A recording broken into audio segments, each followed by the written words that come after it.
How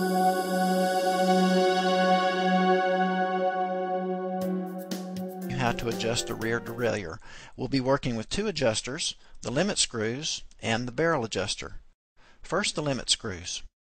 The thing to know about these limit screws is that they actually do what the name implies that they do. They determine how far sideways this derailleur moves. Now the low screw determines how far it moves inboard, which is the low gear, and the high screw affects the high gear, or how far the derailleur moves outboard. Let's turn it and I'll show you what it does. When we turn it in, you'll notice that that pulley moves inboard, and when we let it out, of course it moves the other way. Okay, let's do a real live adjustment. Notice how this bike shifts. We've set it up so it's a little slow to shift into the smaller cog, which is the high gear.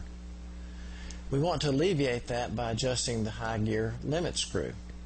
We'll let this screw out a little bit, and it will allow the derailleur to move a little farther outboard and carry the chain with it, and it'll shift a little more crisply.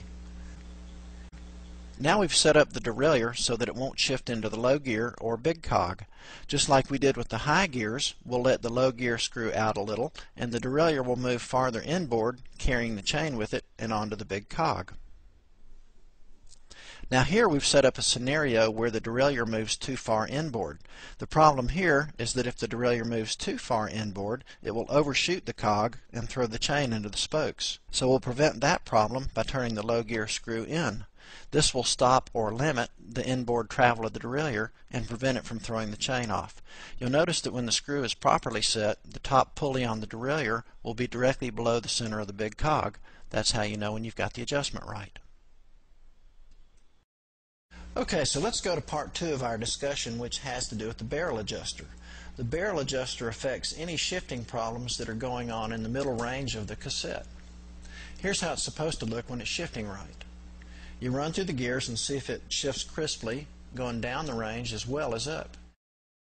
And you'll notice if you have problems because either it'll hesitate to shift or it'll shift more than one cog at a time. Okay, here's another scenario. Watch how the shifting is hesitant as it goes from the smallest to the next biggest cog. That's an indication that there's not quite enough tension on that cable. We'll check it through the whole range and see how it behaves. But we can see we need an adjustment, and we'll make it on this barrel adjuster. We'll add tension to the cable by turning the barrel adjuster counterclockwise. And then we'll check the shifting again, and notice we'll check it on the low gear range as well as the high one. And when we have the adjustment right, it'll shift crisply through the range, both going up and going down.